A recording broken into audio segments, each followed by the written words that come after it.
So this is a foot series. First part's gonna be weight bearing. So for the foot series, I like to kind of set up my AP foot before getting the patient. So I'm gonna make sure this one is lined up to the plate. And then for your AP foot, your angle is gonna be 10 degrees. So you're gonna turn it to make sure it's at 10 degrees.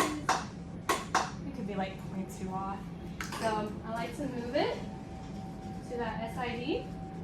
And then I like to pre-collimate, so when the patient comes in, I could just tell them to put their feet where that light field is. And then I also like to put a marker on too. My marker is over here. Alright, so Lucas, come on over. You're going to take off your shoe and sock, roll up your pants a little bit for me. Good. Right there's fine.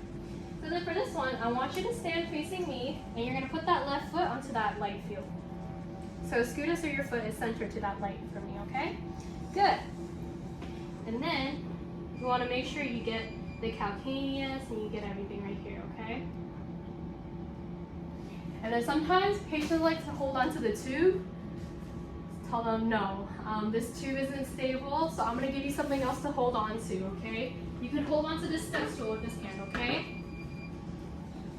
And then when you tell patients to put pressure onto their feet, automatically their knees want to come forward to put pressure on, right? But as you can tell, this knee is going to show up on the x-ray now, right? So I like to tell them, no, don't move your knee, just keep it straight like this, ever so slightly, put some pressure onto this foot for me, okay?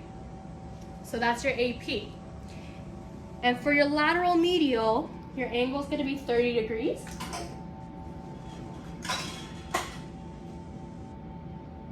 That's going to be your oblique projection. And you're going to turn them so their lateral side is facing this tube, okay? So now, Lucas, I want you to turn and face this way for me. Good. And then scoot your foot in towards me a little bit. Good. And then you're just going to move your tube. And then you're going to collimate. So you get all the toes, the calcaneus, and the distal third of the tib fit. Okay? There is your oblique. And then for your lateral, you're going to come on over here, Lucas. You're going to stand where I am. And you're going to plant that left foot onto the board for me, okay? And then you're just going to bring this tube as close as possible. Yep. And you're going to plant that foot flat onto the board for me, okay? Good. Scoot it closer so it touches the board. Perfection. Good. And he has long feet, so just make sure you get the toes. And then you want to have light right here so you're not cutting off the bottom of the feet. And then because this is as low as the tube goes, you'll just have to include the distal part of the tib fib more than you would like.